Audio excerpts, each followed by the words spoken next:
light reactions, they are divided into two categories. One is the non-cyclic photophosphorylation and second is the cyclic photophosphorylation. ठीक है बेटे, इसमें कोई problem तो नहीं अभी तक किसी भी स्टूडेंट को? तभी आगे का समझ आएगा आपको। ठीक है, अब देखिए यहाँ पर मैंने कुछ स्पेशल लाइंस लिखी हुई हैं about the cyclic and non cyclic photophosphorylation.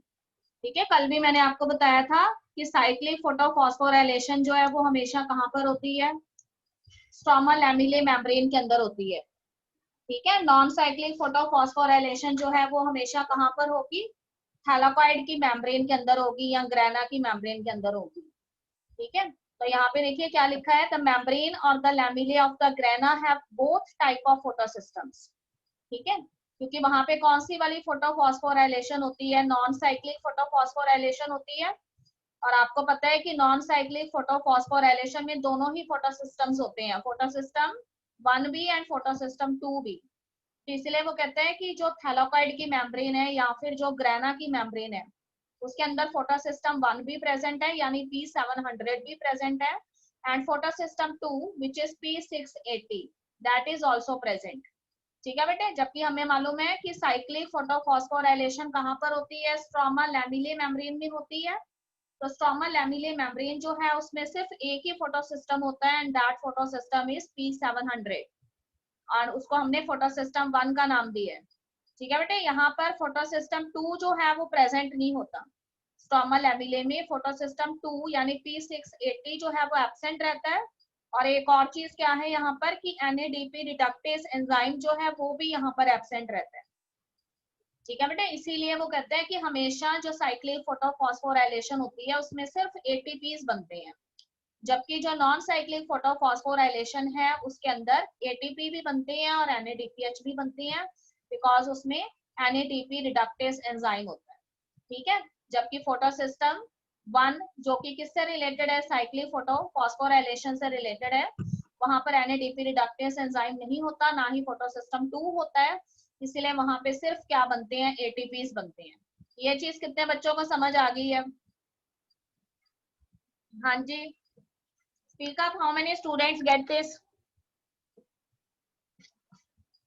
कोई भी एक बच्चा बताए क्या बताया मैंने अभी तक?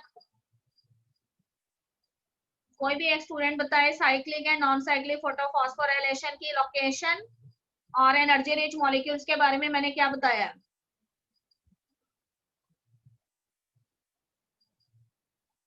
हाँ जी, हु वांट टू स्पीक? गड़बड़ है ना? गड़बड़ है? फिर से सुनेंगे ध्यान से। मैंने आपको ये बताया है कि फोटोफॉस्फोराइलेशन दो तरह की है, साइक्लिक एंड नॉन साइक्लिक। ठीक है बेटे, साइक्लिक हमेशा किसमें होगी? स्ट्रोमा लैमेले मेम्ब्रेन में होगी और नॉन साइक्लिक हमेशा किसमें होगी? थैलाकॉइड की मेम्ब्रेन के अंदर होगी या फिर आप कह सकते हैं ग्रेना की मेम्ब्रेन के अंदर होगी। ठीक, फिर मैंने आपको ये बताया कि अगर ATP और NADPH की हम बात करें तो साइक्लिक फोटोफॉस्फोराइलेशन में सिर्फ ATPs बनते हैं, जबकि नॉन साइक्लिक फोटोफॉस्फोराइलेशन में ATP भी बनते हैं और NADPH भी बनते हैं। कारण क्या है? कारण ये है कि उसके अंदर दो फोटोसिस्टम्स होते हैं, फोटोसिस्टम 1 एंड फोटोसिस्टम 2। ठीक है बेटे, और साथ में एक एंजाइम प्रेजेंट होता है जिसका नाम है NADP रिडक्टेज एंजाइम। तो इसीलिए जब फोटोसिस्टम 2 से फोटोसिस्टम 1 तक इलेक्ट्रॉन आता है तो ATP बनता है, और जब फोटोसिस्टम 1 से NADP रिडक्टेज एंजाइम की प्रेजेंस में इलेक्ट्रॉन आता है तो क्या बनता है? NADPH बनता है।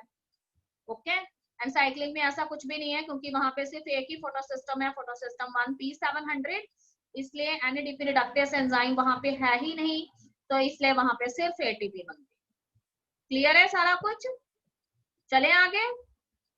अब यहाँ पे लाइट रिएक्शंस हमारी कंप्लीट हो गई हैं बेटे, यहाँ पे हमारी लाइट रिएक्शंस कंप्लीट हो गई हैं। ठीक है, आज ये PPT जो है इसके आगे वाला पोर्शन आपको पहुंच जाएगा, तो आपने ध्यान रखना है और साथ साथ ही पढ़ लेना है। अगर आपने पढ़ने में देरी की तो आपको समझ नहीं आएंगी चीजें। ठीक है, गारंटी है इस बात की। अब देखिए हम पहुंच गए हैं बायोसिंथेटिक फेज पे। What is another name of the biosynthetic phase? It is known as dark reactions.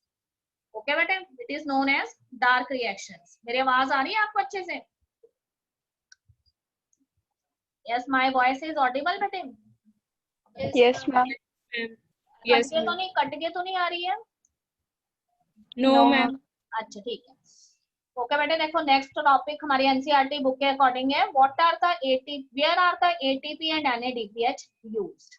ठीक है, अब हमें ये तो पता लग गया कि लाइट रिएक्शंस में हमें क्या मिले हैं, एनर्जी रिच मॉलिक्यूल्स मिले हैं जो एटीपी है और एनएडीपीएच है।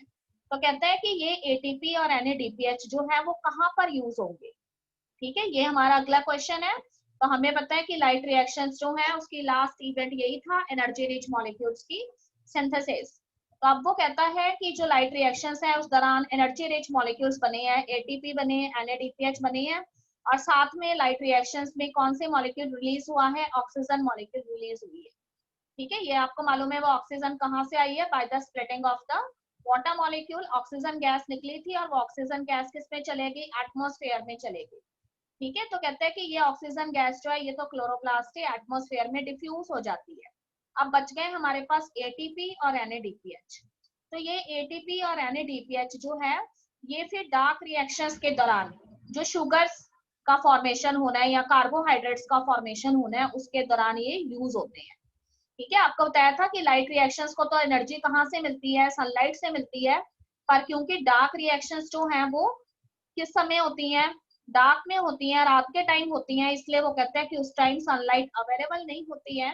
तो इसलिए डार्क रिएक्शंस जो है वो अपनी एनर्जी कहाँ से ऑब्टेन करते हैं, from the product of the light reactions. And you know that what are the products of the light reactions, these are ATP and NADPH. ठीक है, अब वो कहते हैं because all of this reactions they are not happening in the presence of lights, that's why they are known as the dark reactions, and they are also known as the biosynthetic phase, because यहाँ पे क्या बनने वाले हैं, कुछ खास तरह के मॉलिक्यूल्स बनने वाले हैं, और वो मॉलिक्यूल्स क्या हैं, कार्बोहाइड्रेट्स हैं। ठीक है बेटे, ये बाकी वही चीज दोबारा लिखी हुई है।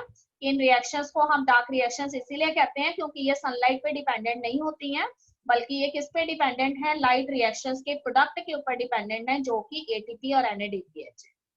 ठीक है, अब आगे बढ़ेंगे। देखो अब हम पढ़ने जा रहे हैं केल्विन साइकिल के बारे में। ठीक है, केल्विन साइकिल जो है वो एक ऐसा साइकिल है जो हमें ये बताता है कि कार्बन डाइऑक्साइड जो कि एक रॉ मटेरियल है फोटोसिंथेसिस का, वो किस तरीके से इस रिएक्शन के अंदर पार्टिसिपेट करता है और किस तरीके से उसमें से कई सारे इंटरमीडिएट प्रोडक्ट बनते हैं, तब लास्ट में जाके वो क्या बनाता है, कार्बोहाइड्रेट बनाता है।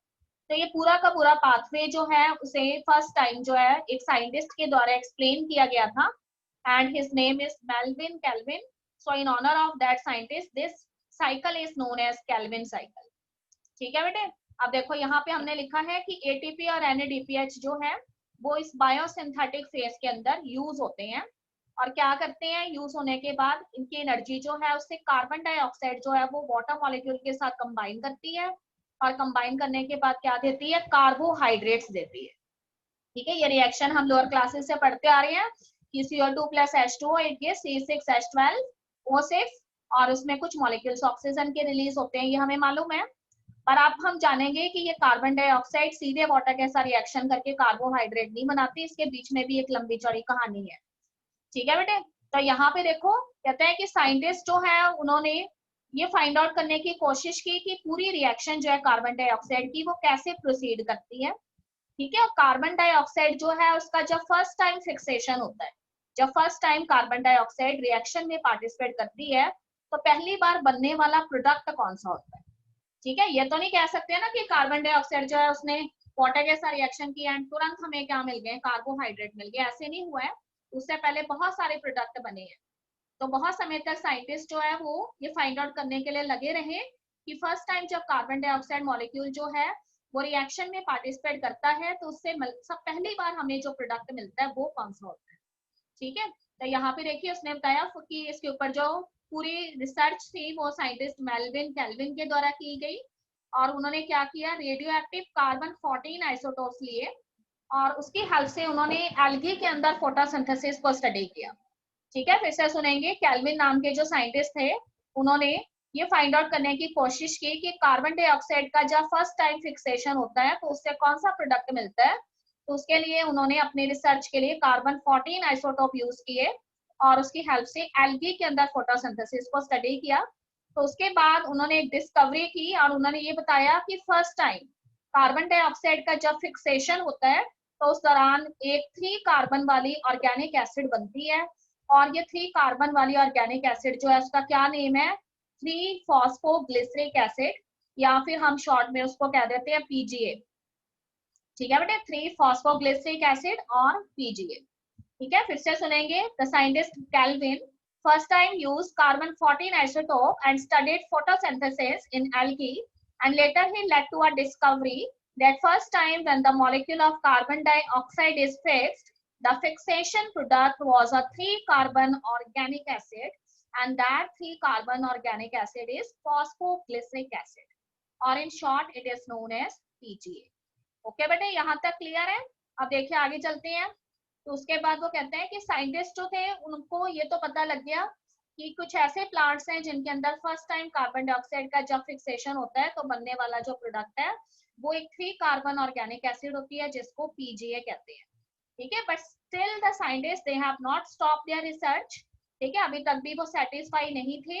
वो ये जानना चाहते थे क्या सभी प्लांट्स के अंदर कार्बन डाइऑक्साइड का फर्स्ट टाइम फिक्सेशन होने के बाद 3 कार्बन ऑर्गेनिक एसिड पीजीए ही बनती है या फिर कोई और प्रोडक्ट भी बनता है, क्या कोई और तरह के प्लांट्स भी है जिनके अंदर इस 3 पीजीए के अलावा कोई और प्रोडक्ट बनता हो।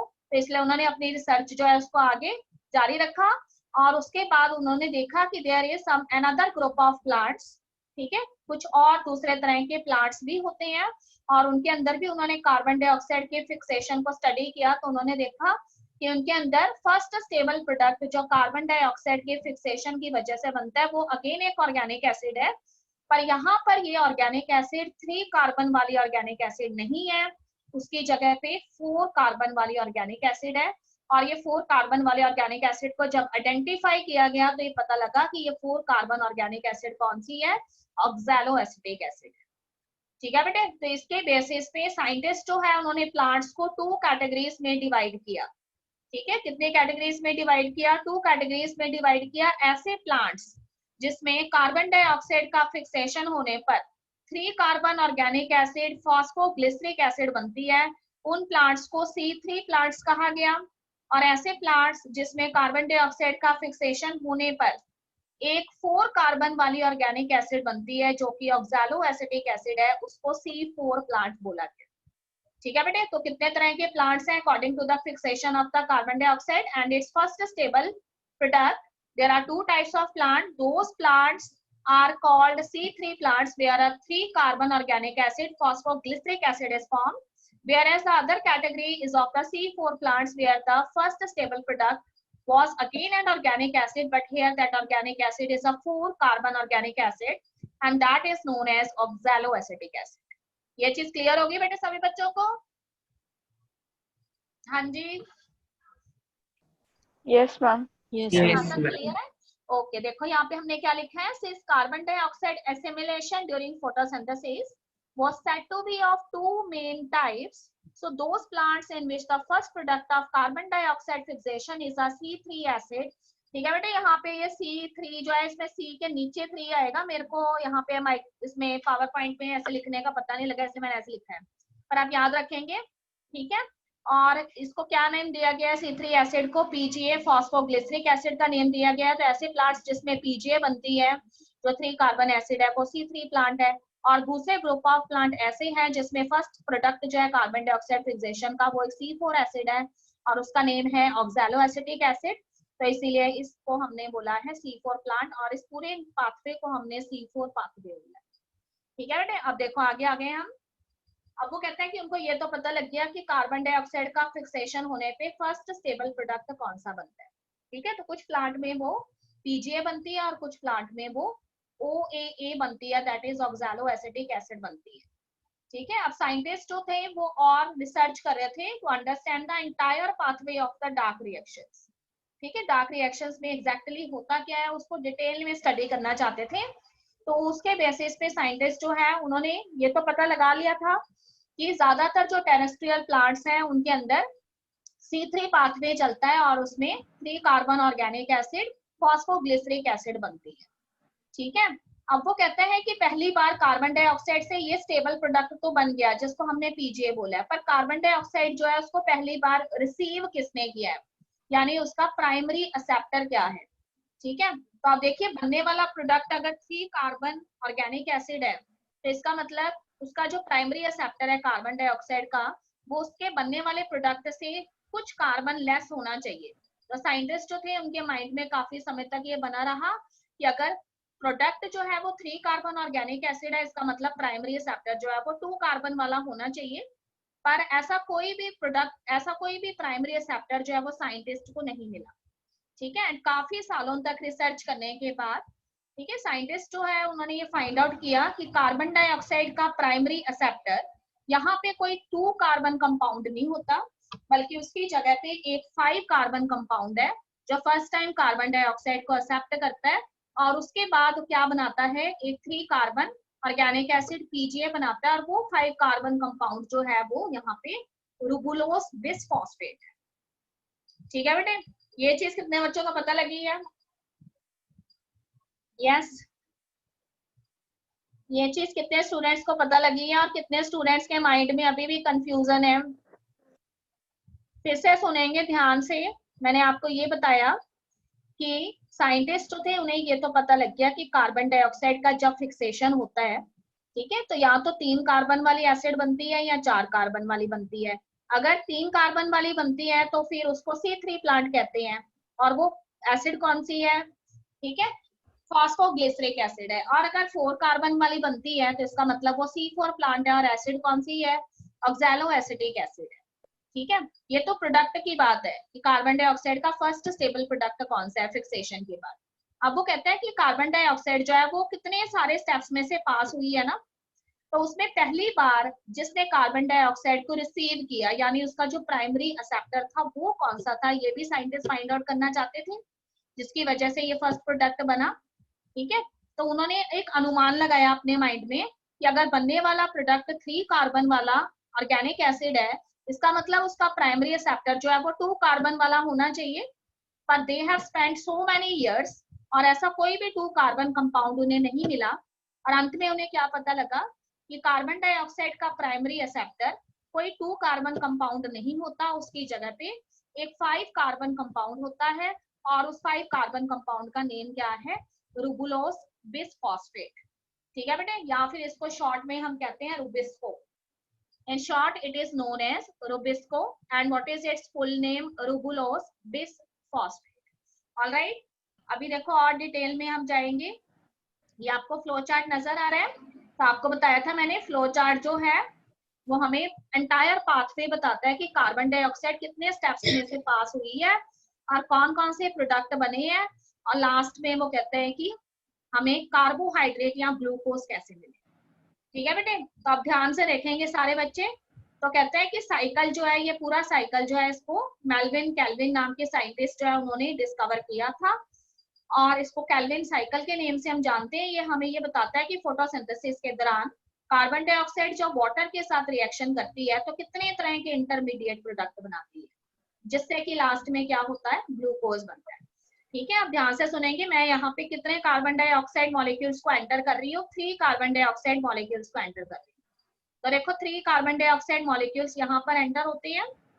ठीक है, पर अगर आपको रिएक्शन याद है फोटोसिंथेसिस की, तो हम जब भी रिएक्शन लिखते हैं तो हम उसमें 6 molecules of carbon dioxide plus 12 molecules of water लिखते हैं ना, और फिर हम बोलते हैं कि उससे हमें क्या मिला है, C6H12O6 मिला है, प्लस 6 O2 मिले हैं, प्लस 6 H2O मिले हैं।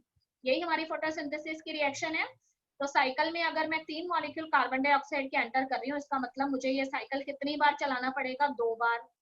और एक बार 3 कार्बन डाइऑक्साइड मॉलिक्यूल एंटर करेंगे, दूसरी बार फिर से साइकिल रिपीट होगा और अगले 3 कार्बन डाइऑक्साइड मॉलिक्यूल एंटर करेंगे। ऐसा ही होगा बेटे।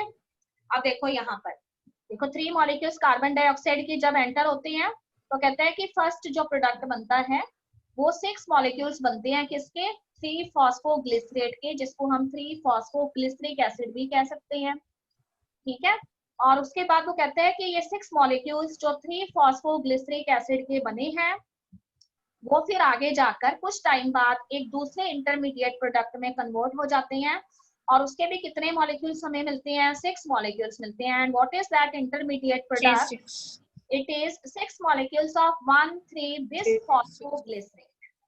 ओके बेटे, पर कहते हैं कि जब ये 3-phosphoglycerate के 6 मॉलिक्यूल्स इस 1,3-bis-phosphate ग्लिसरेट में कन्वर्ट होते हैं, तो उस दौरान कितने एटीपीज यहाँ पर यूज हो जाते हैं? 6 एटीपीज यहाँ पर यूज हो जाते हैं। ठीक है, देखो यहाँ पे एरो इस तरफ इंडिकेट कर रहा है, इसका मतलब 6 एटीपीज जो है उनका ब्रेकडाउन होके कितने एडीपी बन गए, यहाँ पर 6 एडीपी बन गए। मतलब इस पूरे 6. प्रोडक्ट को बनने में 6 एटीपी यूज होते हैं। ठीक है बेटे, अब फिर से देखो, अब फिर से मेरे पास 6 मॉलिक्यूल्स 1,3-bis-phosphoglycerate के हैं, और वो कहता है कि ये आगे जाके एक और इंटरमीडिएट प्रोडक्ट में कन्वर्ट होता है, और उसका नेम है 6-glyceraldehyde 3-phosphate। It is 6-glyceraldehyde 3-phosphate। 6 यहाँ पे 6 मॉलिक्यूल्स को इंडिकेट कर रहा है, एंड प्रोडक्ट का नेम है ग्लिसरल्डिहाइड 3-phosphate। पर इसको बनाने में कहता है कि कितने NADPH लग गए, यहाँ पर 6 NADPH लग गए। ओके बेटे, तो अब तक मेरे कितने एटीपी यूज हो चुके हैं? मेरे 6 एटीपी यूज हो चुके हैं, और मेरे कितने NADPH यूज हो चुके हैं? 6 NADPH यूज हो गए। ठीक है, अब मेरे पास आ गए 6 मॉलिक्यूल किसके? Glyceraldehyde 3-phosphate। तो कहता है कि ये जो 6 मॉलिक्यूल हैं ग्लिसरल्डिहाइड 3-phosphate के, उसमें से एक मॉलिक्यूल जो है ग्लिसरल्डिहाइड 3-phosphate का यहीं पे रह जाएगा, जबकि 5 मॉलिक्यूल्स ग्लिसरल्डिहाइड 3-phosphate के जो है वो यहाँ चले जाएंगे। देखो यहाँ पे 5 ग्लिसरल्डिहाइड 3-phosphate लिखा है ना, तो जो एक मॉलिक्यूल यहाँ पे रह गया है ग्लिसरल्डिहाइड 3-phosphate का, ये क्या बनाएगा? 1 ग्लूकोज मॉलिक्यूल बना। ठीक है बेटे, अब 6 में से एक मॉलिक्यूल जो है उसने तो 1 ग्लूकोज मॉलिक्यूल बना दिया, और 5 आगे चले गए। ठीक है, अब वो कंपाउंड जो है उसका नेम क्या है? 5-glyceraldehyde 3-phosphate। तो ये 5-glyceraldehyde 3-phosphate जो है ये फिर लेटर ऑन क्या करता है? 3 एटीपीज यूज करता है, और 3 एटीपीज यूज करने के बाद ये क्या बना देता है? एक 5 कार्बन कंपाउंड बना देता है, विच इज रूबुलोज बिसफॉस्फेट। ठीक है, तो आपको यही बताया था आपको कि कार्बन डाइऑक्साइड जो है इसका प्राइमरी रिसेप्टर यहाँ पे 5 कार्बन कंपाउंड है, जिसका नेम रूबिस्को है या फिर रूबुलोज बिसफॉस्फेट है। तो वही हमें देखो, हमें वही मिला है कि 5-glyceraldehyde 3-phosphate जो मॉलिक्यूल रह गए थे, 5 मॉलिक्यूल, उन्होंने आगे जाके क्या बनाया? बिसफॉस्फेट बना दिया, रूबुलोज बिसफॉस्फेट बना दिया, उसके 5 मॉलिक्यूल्स बना दिया, और यही 5 मॉलिक्यूल्स जो हैं रूबुलोज बिसफॉस्फेट के, ये फिर से क्या बन जाएंगे? कार्बन डाइऑक्साइड के एक्सेप्टर बन जाएंगे। ठीक है बेटे, अब देखो यहाँ पर हमारे पास 6 एटीपीज यहाँ पे यूज हुए थे।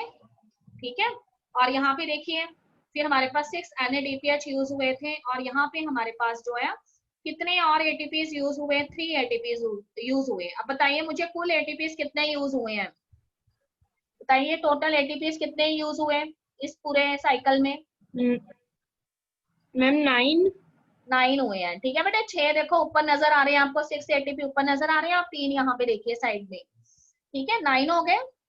ठीक, उसके बाद वो कहते हैं कि 3 मॉलिक्यूल मैंने कार्बन डाइऑक्साइड के एंटर किए हैं, पर मेरे पास तो 6 मॉलिक्यूल्स हैं, तो 3 मॉलिक्यूल मैंने एंटर किए, इसका मतलब साइकिल को एक बार फिर से मुझे चलाना पड़ेगा, और अगली बार मैं फिर 3 मॉलिक्यूल कार्बन डाइऑक्साइड के एंटर करूंगी। ठीक है बेटे, अब वही चीजें दोबारा बननी है। देखो 3 मॉलिक्यूल्स कार्बन डाइऑक्साइड के एंटर करेंगे, और क्या बनाएंगे? 6 मॉलिक्यूल्स 3-phosphoglycerate के बना देंगे। अगेन मेरे कितने एटीपी लग जाएंगे? 6 एटीपीज लग जाएंगे, और ये 6 मॉलिक्यूल 3-phosphoglycerate के जो हैं वो किस में कन्वर्ट हो जाएंगे? 6 मॉलिक्यूल्स 1,3-bis-phosphoglycerate में कन्वर्ट हो जाएंगे। ठीक है, फिर कितने मेरे NADPH लगेंगे? फिर से 6 मेरे NADPH फिर से लग जाएंगे, और मुझे क्या प्रोडक्ट मिलेगा? 6 मॉलिक्यूल्स ग्लिसरल्डिहाइड 3-phosphate के मिल जाएंगे, और फिर से इन 6 मॉलिक्यूल्स में से एक ग्लिसरल्डिहाइड फॉस्फेट जो है वो मुझे क्या देगा? 1 मॉलिक्यूल ग्लूकोज का दे देगा, जबकि वो कहता है कि 5 मेरे ग्लिसरल्डिहाइड 3-phosphate आगे चले जाएंगे, और by utilizing 3 molecules of ATP ये लेटर ऑन किस में कन्वर्ट हो जाएंगे? 5 मॉलिक्यूल्स ऑफ रूबुलोज बिसफॉस्फेट में कन्वर्ट हो जाएंगे। तो इस तरह से साइकिल मैंने 2 बार चलाया। ठीक है, पिछली बार मेरे पास 9 एटीपीज थे, इस बार फिर से मेरे पास 9 एटीपीज हैं, या सीधा मैंने साइकिल को 2 बार चलाया है, तो मैं इसको मल्टीप्लाई कर दूंगी 2 से। ठीक है बेटे, तो मेरे पास 9 एटीपीज अगर एक टर्न के दौरान है, तो 9 into 2 कर दूंगी, कितने हो जाएंगे? 9 2 कितना हो जाता है? 18 एटीपीज हो जाते हैं। इसका मतलब 2 बार अगर साइकिल रिपीट होता है तो मेरे कितने एटीपीज यहाँ पे यूज होते हैं? 18 एटीपीज यूज होते हैं। ठीक है बेटे, अगर मैं कहती हूँ कि साइकिल की एक टर्न में मेरे कितने NADPH लगे हैं, 6 NADPH लगी हैं, और साइकिल जो है उसको 2 बार चलाया गया है, तो 6 को मैं 2 से मल्टीप्लाई कर दूंगी, 6 2 सा कितना होता है 12 होता है, इसका मतलब मेरे NADPH कितने लग गए हैं 12 NADPH लग गए। ओके बेटे, तो इस तरीके से वो कहते हैं कि साइकिल जो है वो 2 बार रिपीट होता है और हमें लास्ट में क्या मिल जाते हैं, कार्बोहाइड्रेट्स मिल जाती हैं। और इस साइकिल के 3 फेसेस हैं, देखो बेटे, यहाँ से जब कार्बन डाइऑक्साइड जो है उसका फिक्सेशन होता है और फर्स्ट स्टेबल प्रोडक्ट बनता है कार्बन डाइऑक्साइड का, उस स्टेप को हम कार्बो ऑक्सीलेशन कहते हैं। ठीक है, that step is known as carboxylation. First product कौन सा बना है, अभी अभी मैंने आपको बताया 6 मॉलिक्यूल्स बने हैं किसके, 3 फॉस्फोग्लिसरेट या 3 फॉस्फोग्लिसरिक एसिड के। तो इस स्टेप को मैं क्या बोलूंगी कि 3 मॉलिक्यूल्स कार्बन डाइऑक्साइड जो है उसको प्राइमरी एक्सेप्टर उसका कौन था 5 कार्बन रूबुलोस बिसफॉस्फेट था, उसने उसको रिसीव किया और उसको कन्वर्ट कर दिया फर्स्ट स्टेबल प्रोडक्ट में, which is 6 molecules of 3 phosphoglyceric acid. ठीक, उसके बाद देखो 3 फॉस्फोग्लिसरिक एसिड से 1 3 बिसफॉस्फोग्लिसरेट बना है, देन ग्लिसरल्डिहाइड 3 फॉस्फेट बने हैं। तो ये दोनों स्टेप्स जो हैं जिसमें 1 3 बिस और फॉस्फेट ग्लिसरेट बना है एंड ग्लिसरल्डिहाइड 3 फॉस्फेट बना है, ये दोनों स्टेप्स जो हैं वो किसको बताते हैं यहाँ पर। ठीक है बेटे, ये दोनों स्टेप्स जो है यहाँ पर ग्लाइकोलिटिक रिवर्सल के नाम से जाने जाते हैं, they are known as glycolytic reversal. और उसके बाद वो कहते हैं कि जो 5 मॉलिक्यूल्स जो हैं जो आगे क्या बनाने के लिए जाते हैं, रूबुलोस बिसफॉस्फेट बनाने के लिए जाते हैं, इसको हम इस स्टेप को हम कहते हैं regeneration of RUBP। It is known as regeneration of RUBP। फिर से सुनेंगे, जब कार्बन डाइऑक्साइड से 3 फॉस्फोग्लिसरेट बनता है तो स्टेप को कार्बो ऑक्सीलेशन कहते हैं। जब 3 फॉस्फोग्लिसरेट से 1 3 बिस फॉस्फोग्लिसरेट एंड ग्लिसरल्डिहाइड 3 फॉस्फेट बनता है तो उस स्टेप को हम ग्लाइकोलिटिक रिवर्सल कहते हैं। और जब वो कहता है कि ग्लिसरल्डिहाइड 3 फॉस्फेट से 5 ग्लिसरल्डिहाइड 3 फॉस्फेट एंड रूबुलोस बिसफॉस्फेट बनता है तो उस स्टेप को हम यहाँ पे रीजनरेशन ऑफ RUBP कहते हैं। क्लियर है यहाँ तक सभी बच्चों को? Any problem regarding this? Yes. बेटे मैंने इसकी ATP और NADPH की यहाँ पे काउंटिंग कैसे की है ये सब बच्चों को पता लग गया कि नहीं लगा, बताइए। Yes, ma'am. पता लग गया ना? देखो पहली बार यहाँ पे हमारे पास 9 ATP है और अगर 9 ही ATP दूसरी बार भी होंगे तो 9 into 2 is equal to 18 ATPs हो जाएंगे। अगर पहले साइकिल में मेरे पास 6 NADPH यूज हुए हैं एंड दूसरी बार फिर से 6 NADPH हुए हैं तो 6 into 2 6 2 सा कितना हो जाएंगे 12 NADPH हो जाएंगे। ठीक है, अब अगर आपने अपनी बुक खोली हुई है तो उसके अंदर देखो एक उन्होंने यहाँ पे आपको ना काउंट करके बताया हुआ छोटा सा एक टेबल है, देखो नजर आ रहा है सभी बच्चों को, पेज नंबर 218 पे देखो, देखो बेटे 218 पेज पे नजर आ रहा है जहाँ पे उसने बोला है 6 कार्बन डाइऑक्साइड जो है, ठीक है, 2 बार साइकिल अगर चलता है तो हमें 1 मॉलिक्यूल ग्लूकोज का मिलता है। ठीक, और कितने ATP लगते हैं उस मॉलिक्यूल को बनाने में, 18 ATPs लगते हैं और कितने NADPH लगते हैं, 12 लगते हैं। ठीक है, तो ये पूरा जो पाथवे है उसको हम केल्विन साइकिल के नेम से जानते हैं। अब यहाँ पे देखिए ये केल्विन साइकिल जो है ना इसको थोड़ा बड़े लेवल पे दिखाया गया और सारे स्टेप्स यहाँ पे लिखे गए हैं। ठीक है, तो ये आपको मैं भेजूंगी, आपने इसको पढ़ना है बड़े आराम से, आपको सारा कुछ समझ आ जाएगा। देखो यहाँ पे carbon enters the cycle in the form of carbon dioxide. ठीक है, कार्बन जो है वो साइकिल में कार्बन डाइऑक्साइड की फॉर्म में एंटर होता है। An enzyme adds each carbon dioxide molecule to RUBP molecule. ठीक है, इसमें एक एंजाइम इन्वॉल्व है जिसको कार्बो ऑक्सीलेज एंजाइम कहते हैं हम, और वो कार्बन डाइऑक्साइड के जो मॉलिक्यूल्स हैं वो धीरे धीरे किसको पास करता है, RUBP को पास करता है, क्योंकि RUBP रूबुलोस बिसफॉस्फेट है जो कि कार्बन डाइऑक्साइड का प्राइमरी एक्सेप्टर है। और इस तरीके से वो कहता है कि 3 अनस्टेबल 6 कार्बन मॉलिक्यूल्स बनते हैं। ठीक है, तो ये अनस्टेबल होते हैं इसीलिए इतने सारे इंटरमीडिएट प्रोडक्ट बनाते हैं, यानी फाइनली हमारे पास कार्बन डाइऑक्साइड के कितने मॉलिक्यूल्स हैं, 6 मॉलिक्यूल्स हैं। तो यहाँ पे देखिए आपको 3 मॉलिक्यूल्स उसने एंटर होते हुए दिखाए हैं पहली बार। तो जब ये 3 मॉलिक्यूल्स एंटर हुए तो देखो 6 मॉलिक्यूल्स किसके बने, 3 PGA के बने। ठीक है, तो ये 3 PGA जो है वो फिर आगे तभी रिएक्शन में प्रोसीड करेगा अगर उसको कितने ATP मिलेंगे, 6 ATP मिलेंगे। तो देखो यहाँ पे 6 ATP मिल जाते हैं उसको, तो उसके बाद इसने यहाँ पे एक स्टेप यहाँ पे स्किप कर दिया है वो 1 3, ठीक है, फॉस्फेट वाला। तो उसके सीधा ही बता दिया, इसलिए यहाँ पे उसने 6 लिख दिया ग्लिसरल्डिहाइड फॉस्फेट को। और हमने पिछले वाले साइकिल में देखा हुआ है, यहाँ पे देखो ये वाला स्टेप उसने यहाँ से स्किप कर दिया और ये वाला स्टेप तीसरा एग्जैक्टली दिखा दिया हुआ है। तो ये 1,3 बिस फॉस्फोग्लिसरेट, ठीक है। तो लास्ट में हमारे पास क्या आता है, 6 मॉलिक्यूल ग्लिसरल्डिहाइड 3 फॉस्फेट के आ जाते हैं। तो वही उसने यहाँ पे आपको बताया। देखिए यहाँ पर शॉर्ट में लिखा है उसने 6 मॉलिक्यूल्स ऑफ 3 ग्लिसरल्डिहाइड फॉस्फेट। तो उसमें से वो कहते हैं कि एक मॉलिक्यूल यहीं पे रुक जाता है और 5 मॉलिक्यूल जो है वो आगे पास हो जाते हैं, ठीक है। तो जो 5 मॉलिक्यूल ग्लिसरल्डिहाइड फॉस्फेट के आगे पास हुए हैं वो तो रूबुलोस बिस फॉस्फेट बना देते हैं, 5 मॉलिक्यूल्स बना देते हैं रूबुलोस बिस फॉस्फेट के। और जो एक मॉलिक्यूल है वो यहाँ पे हाफ मॉलिक्यूल किसका बना देता है, ग्लूकोज का बना देता है, क्योंकि जब दूसरी बार साइकिल चल रहे हैं तब एक मॉलिक्यूल कंप्लीट होना है ग्लूकोज का, ठीक है बेटे। तो ये RuBP फिर अगले 3 कार्बन डाइऑक्साइड मॉलिक्यूल को एक्सेप्ट करने के लिए तैयार हो जाता है, फिर से वही सारे प्रोडक्ट बनेंगे। फिर से यहाँ पर हमारे पास 6 मॉलिक्यूल्स 3 ग्लिसरल्डिहाइड फॉस्फेट के आ जाएंगे और उसमें से वो कहता है कि एक मॉलिक्यूल बच जाएगा और 5 आगे चले जाएंगे, जो एक बचेगा वो हाफ मॉलिक्यूल ग्लूकोज का फिर से बनाएगा, तो हमारे पास 1 मॉलिक्यूल ग्लूकोज का कंप्लीट हो जाएगा। और जो 5 ग्लिसरल्डिहाइड फॉस्फेट बचे हैं वो किस में कन्वर्ट हो जाएंगे, 5 रूबुलोस बिस फॉस्फेट में कन्वर्ट हो जाएंगे। तो इस स्टेप को हम रीजनरेशन ऑफ RuBP कहेंगे, बिकॉज इसमें कितने ATPs हमारे और लगे हैं, 3 ATPs हमारे और लगे, ठीक है। तो जब कार्बन डाइऑक्साइड का फिक्सेशन होकर फर्स्ट प्रोडक्ट बनता है तो उसको कार्बो ऑक्सीलेशन कहते हैं। कार्बो ऑक्सीलेशन से आगे तक, यहाँ तक जब 6 मॉलिक्यूल हमारे पास 3 ग्लिसरल्डिहाइड फॉस्फेट मिलते हैं, ठीक है, वहां तक का जो स्टेप है उसको हम ग्लाइकोलिटिक रिवर्सल कहते हैं। और जब ये 5 मॉलिक्यूल ग्लिसरल्डिहाइड 3 फॉस्फेट के आगे बढ़ते हैं और रूबुलोस बिस फॉस्फेट के 5 मॉलिक्यूल्स देते हैं, तो उस स्टेप को हम रीजनरेशन ऑफ RuBP कहते हैं, ठीक है बेटे। क्लियर है ये सारा? यहाँ पे मैंने वही चीजें जो अभी मैंने आपको समझाई है उसको मैंने बस रिटर्न में लिख दिया है, कुछ नई चीज नहीं है, आपकी बुक में से एज इट इज इसको उठाया गया। तो name of the enzyme is ribulose bis phosphate. Carboxylase word मैंने यूज किया था ना बेटा एंजाइम के लिए, तो कार्बो ऑक्सीलेज इतना छोटा नहीं है उसका नाम, उसका पूरा नेम इतना बड़ा है, देखो रूबुलोस कार्बो ऑक्सीलेज ऑक्सीजिनेस, ठीक है। ये एंजाइम का नाम है जो क्या करता है, कार्बन डाइऑक्साइड जो है उसको रूबुलोस बिस फॉस्फेट के पास पहुंचाता है जो उसका प्राइमरी एक्सेप्टर है, और उसके बाद कार्बन डाइऑक्साइड का फिक्सेशन होने के बाद डिफरेंट टाइप के इंटरमीडिएट प्रोडक्ट बनते हैं, ठीक है। तो शॉर्ट में हम इसको रुबिस्को के नाम से जानेंगे और उसका फुल नेम है रूबुलोस कार्बो ऑक्सीलेज ऑक्सीजिनेस, ठीक है। कोई स्टूडेंट बता सकता है कि इस एंजाइम का इतना बड़ा नाम क्यों है, बताओ इसके नेम को ध्यान में रखकर।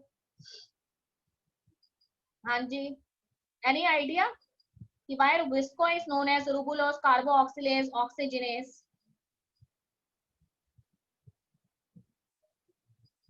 No idea? ओके, फिर ध्यान से सुनेंगे।